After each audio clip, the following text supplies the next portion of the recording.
ஈஸ்வர் கார்த்திக் இயக்கத்தில் சத்யதேவ் நடிக்கும் ஜீப்ரா வெற்றி நடை போடுகிறது. Game on solution, south India's #1 tough construction company. Mad Rabbit, India's finest audio wearable brand, starting at 999. SS music நேயர்களுக்கு கார்த்திகை தீபம் நல்வாழ்த்துக்கள். தொடர்ந்து பாருங்க, சப்போர்ட் பண்ணுங்க. எல்லாருக்கும் கார்த்திகை தீபத்துடைய நல்வாழ்த்துக்கள். வணக்கம். ஸோ இப்போ நம்ம சீசன் 2 வந்தோடனே டக்குன்னு ஒரு ஷிஃப்ட் இருக்கும். மக்கள் வந்து அதிகமாக எக்ஸ்பெக்ட் பண்ணுவாங்க. சீசன் 1 பேட்டர்ன் வேற, சீசன் 2 பேட்டர்ன் வேற. இது கொஞ்சம் கிராமிய சம்மந்தப்பட்ட கதைகள். பிரிஞ்சு வந்த பையனை வந்து மறுபடியும் சேர்த்து வைக்கிறேன்னு சொல்லிட்டு ஹீரோ வந்து இங்கே கிராமத்தில் இங்கே வந்து செட்டில் ஆகிறாரு. வில்லத்தனமாக இருந்தாலும் கூட அதுக்கும் ஒரு நியாயம் இருக்கிற மாதிரி தான் கதை பண்ணியிருக்காங்க. அந்த கேரக்டருக்குன்னு ஒரு நியாயம் இருக்குது. சும்மா எடுத்தேன் கவுத்தன்னு ஒரு வில்லனாக இல்லாமல் அதுக்கும் ஒரு நியாயத்தை கற்பித்து தான் வந்து இந்த கேரக்டரை உருவாக்கியிருக்காங்க.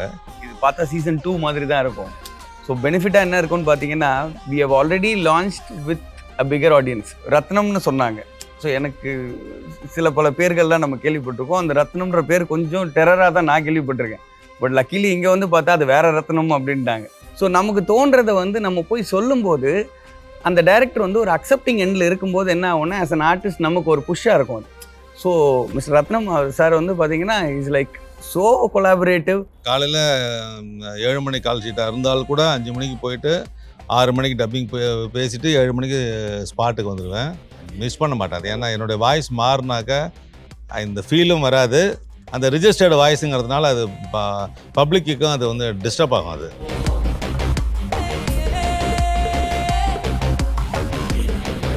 First of all, congratulations for the 688th episode. Thank you. So பயங்கரமாக வந்து சீசன் 1 இம்பேக்ட் பயங்கரம். ஏன்னா இப்போ வந்து இந்த ஜென்ரேஷனில் சீரியல்ஸ் வந்து இவ்வளோ நாள் ஓடுறது அப்படிங்கிறது இட்ஸ் அச்சீவ்மெண்ட். ஸோ நம்ம சீசன் 1 கடந்து சீசன் 2 நம்ம வரோம் இல்லையா? ஸோ இப்போ நம்ம சீசன் 2 வந்தோடனே டக்குன்னு ஒரு ஷிஃப்ட் இருக்கும். மக்கள் வந்து அதிகமாக எக்ஸ்பெக்ட் பண்ணுவாங்க. ஏன்னா அந்த கிளைமேக்ஸ் எல்லாம் பயங்கரமான ஒரு விஷயம்லாம் பண்ணாங்க. ஸோ சீசன் 2 வந்து நீங்கள் ஆஸ் ஃபார் அஸ் நீங்கள் இப்போ கடந்து வந்தப்போ உங்களுக்கு எப்படி இருக்கு, அந்த ஜேர்னி எப்படி இருந்தது? சீசன் 2 இப்போ தான் ஸ்டார்ட் பண்ணியிருக்காங்க. ஆல்மோஸ்ட் ஒரு 15 எபிசோடு கிட்ட தான் போயிருக்கு. இப்போ சீசன் 1 பேட்டர்ன் வேற, சீசன் 2 பேட்டர்ன் வேற. இது கொஞ்சம் கிராமிய சம்மந்தப்பட்ட கதைகள். பிரிஞ்சு வந்த பையனை வந்து மறுபடியும் சேர்த்து வைக்கிறேன்னு சொல்லிட்டு ஹீரோ வந்து இங்கே கிராமத்தில் இங்கே வந்து செட்டில் ஆகிறாரு.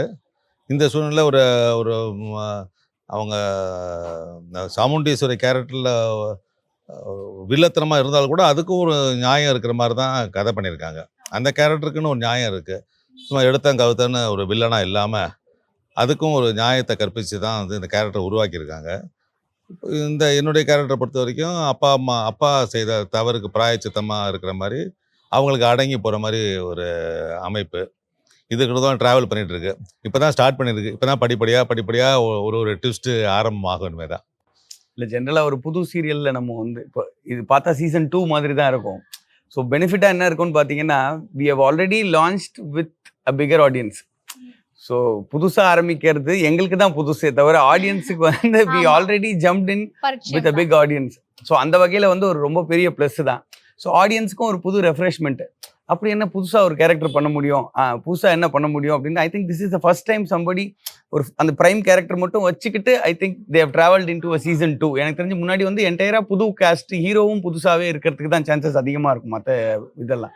பட் இதில் வந்து அந்த மெயின் கேரக்டர் மட்டும்தான் ஓல்டு ஒன், மற்ற எல்லாமே ஃப்ரெஷ்ஷாக இருக்கிற பட்சத்தில் so it's looks very interesting. ஆடியன்ஸுக்கும் ஃப்ரெஷ்ஷாக தான் ஃபீல் பண்ணுறாங்கன்னு நினைக்கிறேன். ஸோ இந்த 1 month எப்படி போச்சு உங்களுக்கு?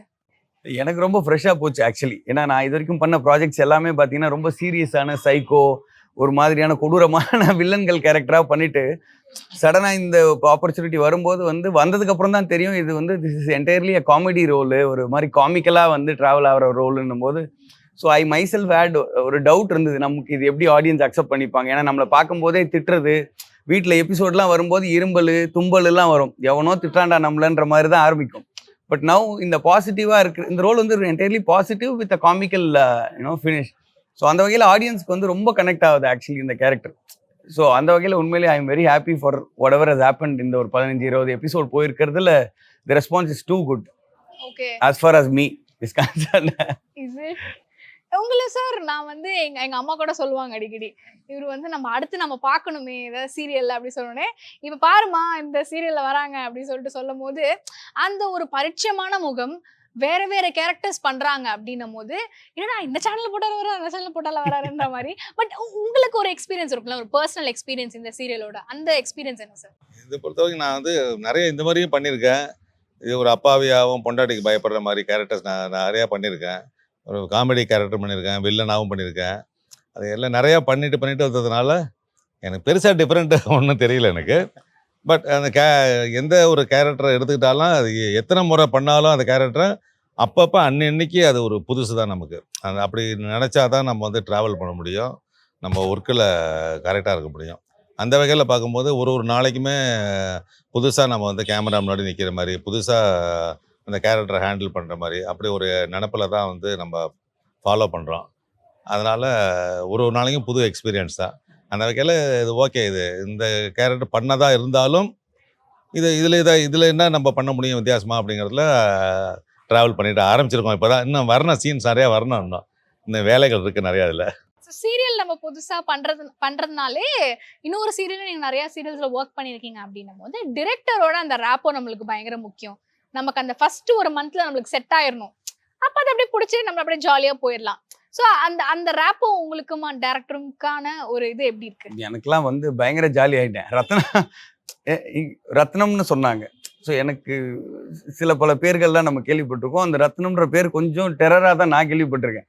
பட் லக்கிலி இங்கே வந்து பார்த்தா அது வேற ரத்னம் அப்படின்ட்டாங்க. ஸோ இமீடியட்லி வந்து அந்த காமெடி அப்படின்னு வந்த உடனே so he started accepting the ideas. இப்போ நம்ம வந்து ஏன்னா கேரக்டராக வந்து அவங்க ரைட்டர்ஸ் வந்து ஒரு மைண்ட் செட்டில் எழுதியிருப்பாங்க, ஸ்கிரிப்ட் வரும். ஸோ அவங்களுடைய தாட் ப்ராசஸ் ஒன்று இருக்கும்.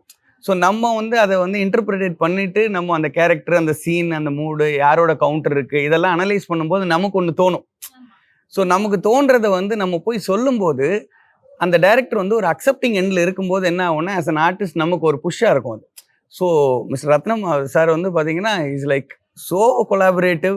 நம்ம ஒரு இன்புட் கொடுக்குறோம் அப்படின்னா இஸ் லைக் அது கரெக்டாக இருக்குதுன்ற பட்சத்தில், சென்சிபிளாக இருக்குது, இந்த சீனை ஸ்பாயில் பண்ணல, இந்த சீனை என்ஹான்ஸ் பண்ணுறதுக்கான ஒரு ஐடியா இருக்குன்ற பட்சத்தில் இமீடியட்லி அப்ரிஷியேட்ஸ் இட் அண்ட் உடனே அக்செப்ட் பண்ணிடுறாரு. ஸோ அந்த மாதிரி ஒரு 2-3 சீனே நடந்துச்சு ஆக்சுவலி. ஸோ ரைட்டர் எழுதியிருந்ததை என்ஹான்ஸ் பண்ணுற மாதிரி ஒரு 2-3 இன்னும் ஐடியாஸ் எல்லாம் நம்ம அதில் இன்கார்பரேட் பண்ணோம். So easy readily accepted. அதே மாதிரி வந்து இங்கே பார்த்தீங்கன்னா இந்த சீரியலை பொறுத்த வரைக்கும் there is always a quality along with a time constraint உண்டு. டெலிவிஷனை பொறுத்த வரைக்கும் ஒரு டைம் லிமிட்டில் ஒரு குவாலிட்டி கொடுக்கறதுன்றது ஒரு பெரிய challenge. And is doing a beautiful job in that. ஏன்னா நம்ம இங்கே பார்க்கும்போது ஏதோ டக்குன்னு எடுக்கிற மாதிரி இருக்குது. பட் அவுட் வந்து பார்க்கும்போது அது என்ன சார் இப்போதான் இன்னும் டக்குன்னு எடுத்தீங்க, இப்படி எடுத்துருக்கீங்களே அப்படின்ற மாதிரி தான் ஆக்சுவலி எனக்கு ஃபீல் ஆகுது. அது நீங்கள் என்ன நினைக்கிறீங்க? ரத்னம் வந்து எனக்கு ஐசன் டேரக்டர் இருக்குது பழக்கம். எனக்கு பிகினிங்லேருந்தே பழக்கம் இருக்கிறதுனால எனக்கு அவருக்கும் ரத்னத்துக்கும் என்னை பற்றி நல்லா தெரியும், எனக்கும் ரத்னத்தை பற்றி நல்லா தெரியும். அதனால் அது அண்டர்ஸ்டாண்டிங் வந்து ஒரு பெரிய விஷயமே கிடையாது. அது மீட்டர் கரெக்டாக இருக்கும் ஒருத்தருக்கு ஒருத்தர். அதனால் நான் என்ன பண்ணுவேங்கிறது தெரியும், இவர் என்ன எதிர்பார்ப்பாருங்க தெரியும். அதனால் அது கரெக்டாக கனெக்ட் ஆகிடும். அது நல்லா ஸ்மூத்தாக இருக்கும். ஒன்று யாருக்கும் எந்த விதமான ஒரு மன கஷ்டமும் வர மாதிரி பேச மாட்டார். ரத்னத்தோட கேரக்டர் யாரும் புண்படுத்த மாட்டார், யாரையும் அப்ரிஷியேட் பண்ணுறது இருக்கு. முகம் காட்ட மாட்டார், மூஞ்சி காட்ட மாட்டார். பண்ணால் உடனே on the spot, oh super sir, very good sir, very good, அவ்வளோதான் சார், இப்படிதான் வேணும் எங்களுக்கு. அந்த மாதிரி பேக் எண்ட்லேருந்து ஒரு அப்ரிசியேஷன் வரும், ஒரு ஸ்பான்டேனியஸாக அவர்கிட்ட வந்துடும் அந்த வார்த்தை. அந்த வகையில் வந்து ரத்னம் வெரி குட் டைரக்டர். அவர் வெரி குட் டைரக்டருங்கிறவரை நல்ல ஹியூமன் பீயிங், அடுத்தவங்களை புரிஞ்சுக்கிற ஒரு ஆள், நல்ல டைப். அண்ட் எனக்கு இன்னொரு டவுட் இருக்கு, பட் அது உங்கள்கிட்ட கிளாரிஃபை பண்ணிக்கிறேன். உங்க வாய்ஸ் தானே நீங்க டப்பிங்க்கு கொடுக்குறீங்க, அது கஷ்டம் இல்லை சார்? ஏன்னா நம்ம சீரியல்ஸ் பண்ணிட்டே இருப்போம் பேக் டு பேக். எப்பயுமே ரொம்ப வந்து அவங்க வாய்ஸ் டப்பிங் ஆர்டிஸ்ட்கான ஃபேமஸா இருக்கிறவங்கள என்ன பண்ணுவாங்க, எனக்கு டைம் இல்லையே, ஆனா நம்மளால பண்ண முடியாது, டக்குன்னு வேற ஒரு இது வரும், ஸோ நம்ம டப்பிங் கொடுக்க மாட்டோம். பட் அது நீங்க ஒரு நான் கொடுக்கல, அண்ணன் மட்டும் தான் கொடுக்குறாங்க. பிகாஸ் உங்க குரல் ரொம்ப பரிச்சயம் இல்லையா, அது நீங்க எப்படி கோப் பண்ணுவீங்க சார்? எவ்வளோ இருக்கிற டைம்ல போயிட்டு வந்துடுவோம். காலையில் 7 மணி கால் ஷீட்டாக இருந்தாலும் கூட 5 மணிக்கு போயிட்டு 6 மணிக்கு டப்பிங் பேசிட்டு 7 மணிக்கு ஸ்பாட்டுக்கு வந்துடுவேன். நைட்டு போயிட்டு 9 மணிக்கு ஷூட்டிங் முடிஞ்சுன்னா அதுக்கு மேலே போய் டப்பிங் பேசிட்டு அதுக்கப்புறமா வீட்டுக்கு போவேன். பட் அது மிஸ் பண்ண மாட்டாது, ஏன்னா என்னுடைய வாய்ஸ் மாறினாக்க இந்த ஃபீலும் வராது. அந்த ரிஜிஸ்டர்டு வாய்ஸுங்கிறதுனால அது பப்ளிக்குக்கும் அது வந்து டிஸ்டர்ப் ஆகும். அது ஒட்ட மாட்டாங்க, அது என்ன அப்படின்ட்டு அதனால அது நம்ம விடக்கூடாது. கதையாகவும் சரி, நம்ம பர்சனலாக கேரக்டரையும் நம்ம விட்டு கொடுக்கக்கூடாதுங்கிறதுக்காக வேண்டி அந்த கஷ்டத்தை நம்ம பட்டு தான் ஆகணும் ஒரு ஆர்டிஸ்டாக.